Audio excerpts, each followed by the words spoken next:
When you look closely at historic photos of Great Lakes freighters, you sometimes see an interesting thing. Ladies, garbed in their best out and about clothing aboard a freighter, having a pleasant time and sailing up and down the lakes. Here we see one young lady waving to folks who are standing on the lock wall at Sault Ste. Marie as the Perry G. Walker heads downbound. What are they doing aboard an ore freighter? And where would they be housed? Some may say, well, they probably stay in that cabin right behind the pilot house. After all, it has big windows and a grand view in all directions. Sure, that would probably work. Well, let's have a look at the Walker's blueprints and see if that's the case.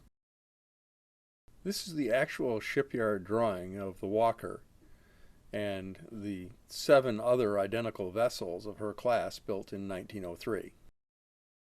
The Ireland, the Woodruff, the Shook, the J.C. Gilchrist, the Sill, the F.W. Gilchrist, and the Weeks. Here's the top view of that cabin arrangement. Whoops! It is exclusively the captain's cabin. So if we cannot house the ladies there, where would we put them? How about down in the forecastle? Well, this class of oreboat has what's called a half-raised forecastle, so they'd be stuck almost under the deck.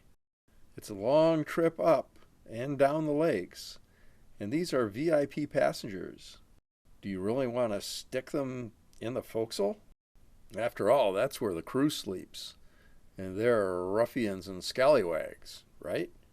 Hey, if you're the wife or the daughter of the owner of a Walker-class oreboat, you knew what you were getting into when you had her built. They're going in the forecastle, just like the owner himself, if he were aboard.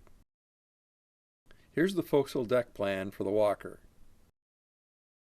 Crew entry was done by way of these descending stairs. They lead into a hallway that also leads to the windlass room and the vessel's steam windlass, which was similar to this one. Additionally, the hallway gives access to the mates' rooms and the watchmen's rooms. Farther toward the starboard side is another companionway and another set of steps. They lead directly into the parlor of the guest quarters. The parlor featured a leather sofa for guests to relax upon. It was similar to this one. The guest quarters had 3 staterooms.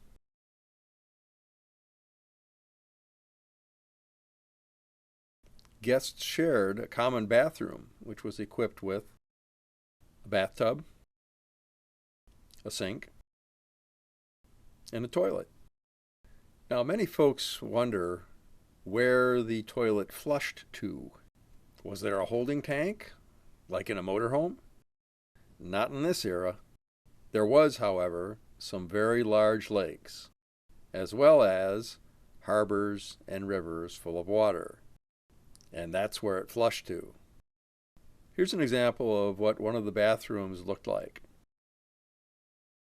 Each stateroom had 2 wood frame bunk beds, each of which had drawers underneath for clothing and other storage.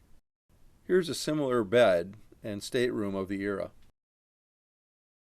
Oddly, in the shipyard drawing, only 2 of the rooms have dressers. That's just not practical. So I added one myself to the inboard room. I get to do that. After all, I'm making the video. The 2 inboard rooms had a private wash basin or sink. The outboard room's guests simply got to use the one in the common bathroom because they were closer to it. Now, all of these sinks and tubs had running water, and you may be wondering how they got running water. Was there a pump? Not in 1903, folks. The water was gravity fed. from this tank right here. When the water got low, the engineers would have the tank hand-filled from the water out of the open lake. And now, remember where the toilets flush to and the water drain to. Ew. Before we end our tour, let's zoom in and say thanks to Captain Claude Ennis, the master of the Walker in 1905 when this photo was taken. With his hand on the engine room telegraph, he's ready to direct his boat and load of iron ore down the lakes. And now we'll look at some more guest rooms in part 2, so stay tuned.